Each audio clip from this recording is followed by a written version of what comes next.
მადლობთ ირაკლი მოწვევისთვის მივესალმები მამურებელს მე ვფიქრობ რომ ზოგადად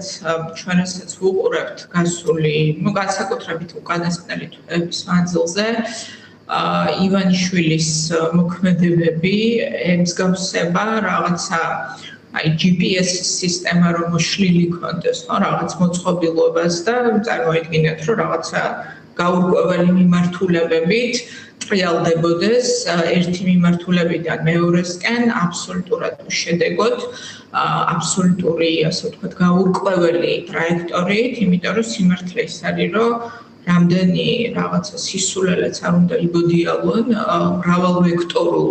საგარეო პოლიტიკაზე დღეს GPS მოშლილი აბსოლუტურად წყობიდან გამოსული არის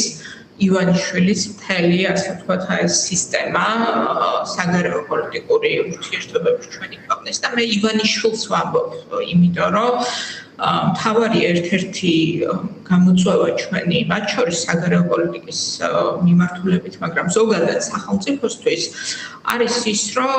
დეინსტიტუციონალიზაცია მოხდა, ხო, ანუ აღარ არსებობს არანაირი ინსტიტუციური პროცესი ქვეყნის მართვის, არ არსებობს არანაირი რაღაცა სახელმწიფო ინსტიტუციური მართვა, რომელიც ადგენს ან საფრთხეებთან გამკლავებას, შესაბამისად მოქმედების გეგმას, მათ შორის საგარეო პოლიტიკური მიმართულებით არის ერთი ძალიან შეზღუდული ინფორმაციის, ასე ვთქვათ, ფლობელი და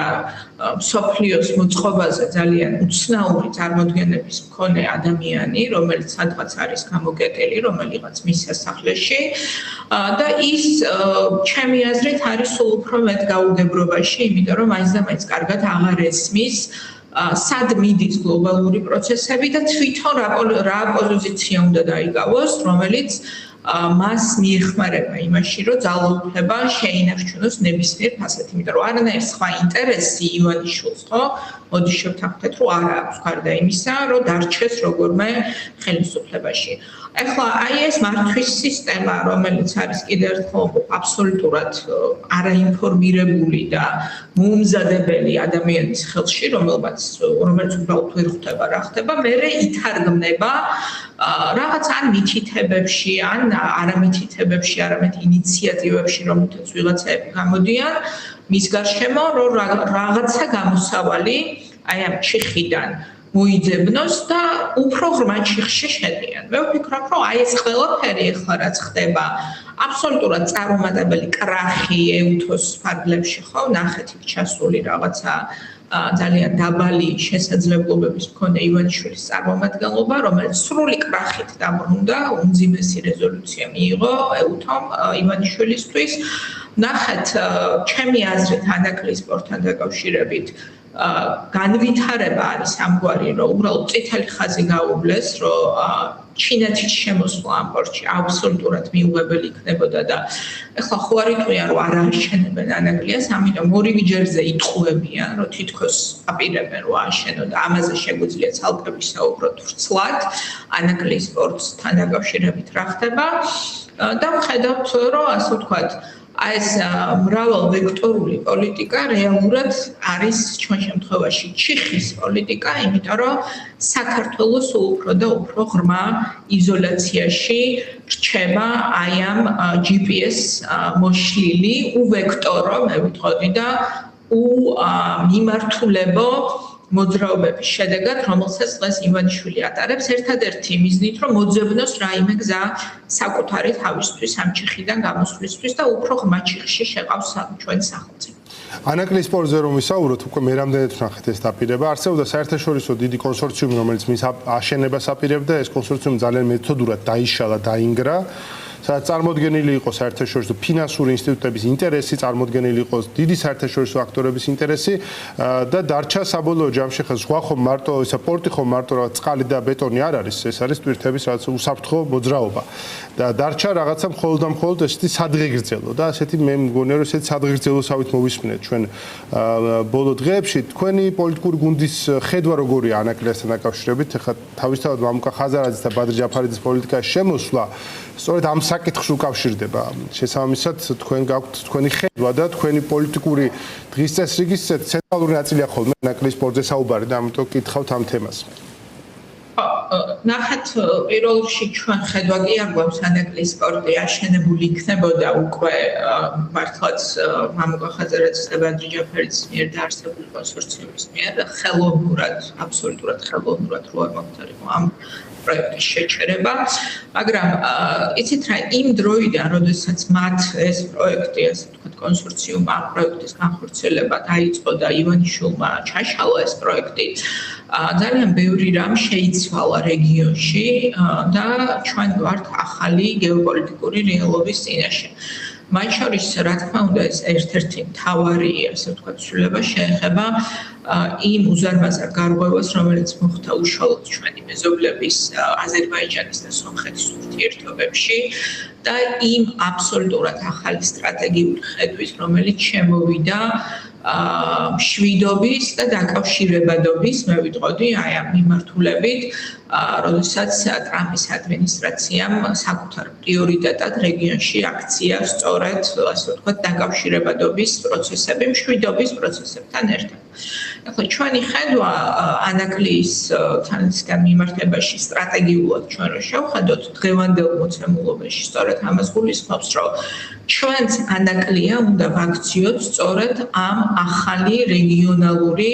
თუ გნებავთ სტრატეგიის რეგიონალური ხედვის ნაწილად, მნიშვნელოვან ნაწილად თუ არა შეიძლება ითქვას გასაღებათაც კი ხო, იმიტომ რომ ანაკლია თავისთავად არის პოტენციურად კარიბჭე, ასე ვთქვათ, ჩვენი რეგიონის დაკავშირებადობის პროცესებში. ამიტომ იყო რომ ჩვენ გახსოვთ რომ მათ შორის ქონდა ინიციატივა რომ ტრამპის, ასე ვთქვათ, აი ამ დერეფნის კონტექსტში მოქცეულიყო ეს პროექტი და ეხლაც გამოვედით ესეთი აზრით, რომ საერთოდ უნდა განიხილებოდეს ერთობლივად ჩვენს მეზობლებთან ერთად ამ პორტის შექმნის საკითხი, როგორც გლობალური მშვიდობის, განვითარების და კეთილდღეობის პროექტი მთელი რეგიონისთვის. ამას ექნებოდა ძალიან დიდი პოლიტიკური დატვირთვა, მაგრამ გარდა ამისა, მე მინდა რომ საზოგადოებას კიდევ შევახსენოთ, რომ ყველაფრის აშენებას და განსაკუთრებით ყმაწლოვანი პორტის აშენებას სჭირდება უზარმაზარი ფინანსური თანხები. ეხლა მე ვერ გავიგე, უпростоრად მე არც მჯერა, რომ ეს ხელისუფლება აპირებს რამე პორტის აშენებას,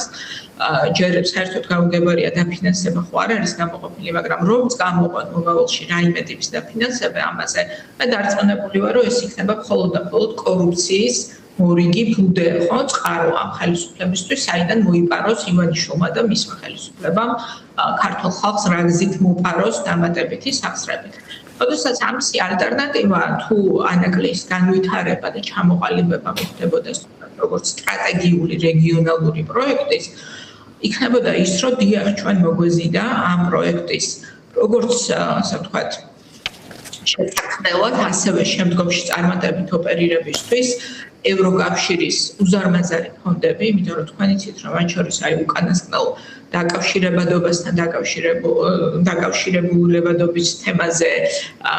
კონფერენციაზე, სადაც საქართველოს არც მიიწვიეს, ხო? ანუ საქართველოს საგარეო საქმეთა მინისტრი არც ჩათვალეს ღირსად, რომ იქ ჩასულიყო. საუბარი არის უზარმაზარ თორსები 2 მილიარდია დასაწყისისთვის ის ინფრასტრუქტურული დაფინანსება, რომელიც ევროკავშირმა უნდა მიაწოდოს რეგიონს განვითარებისთვის, აქ იგულისხმება შავი ზღვა, ცენტრალური აზია, სწორედ დაკავშირებადობის მიმართულებით. ერთ-ერთი მთავარი პრიორიტეტია დღეს ევროკავშირის და ჩვენ რო აეხლა ყავდეს ხელისუფლება, რომელიც არ არის იზოლირებული, იმიტომ რომ დაარღვია ყველანაირი ნორმები საკუთარი კონსტიტუციის და ყველა საერთაშორისო ვალდებულება და უბრალოდ ჩაკეტილ რუსულ ავტოკრატიულ რეჟიმს ხნის ქვეყანაში, ჩვენ რო დღეს ყავდეს ფუნქციონირებადი ხელისუფლება, რომელსაც აქვს ფუნქციონირებადი ურთიერთობები ევროკავშირთან, ჩვენ გვექნებოდა შესაძლებლობა, რომ უზარმაზარი რესურსები წამოგვეღო, მათ შორის ანაკლის განვითარებისთვის და მათ შორის არა მხოლოდ აშენებისთვის ამ პორტის, არამედ გრძელვადიანი სტრატეგიის და მდგრადობის შესაქმნელად, იმიტომ რომ კიდევ ერთი დამიტოვოს, პორტის აშენება თუ არ არის მხოლოდ პორტმა უნდა იმუშაოს, პორტს უნდა ქონდეს შესაბამისი დატვირთვა და შესაბამისი მართვის სისტემა, რომ ამან მოიტანოს შესაბამისი შედეგი და ჩვენ თუ გამოცდილებას შევხედავთ მსოფლიოსი ეგრეთ წოდებული land lord-ის მოდელით შექმნილი პორტები ერთადერთი სადაც ამ სისტემამ იმუშავა, ეს არის სწორედ ევროპული სივრცეები, სადაც არის გამჭვირვალე მმართველობა, კომპეტენტური მართვა სახელმწიფოების, ყველა სხვა რეგიონებში მსოფლიოსი, ლათინურ ამერიკულ ქვეყნებში, აფრიკულ ქვეყნებში, მსგავსი პროექტები ეს იყო უზარმაზარი კორუფციის წყარო, რომელსაც ნულოვანი შედეგი მოქონდა ქვეყნებისთვის ეკონომიკური აქტივობის თვალსაზრისით და ბიძინა ივანიშვილი სწორედ ამ დატკეპნილ კორუფციის გზას დაადგა ჩემი აზრით.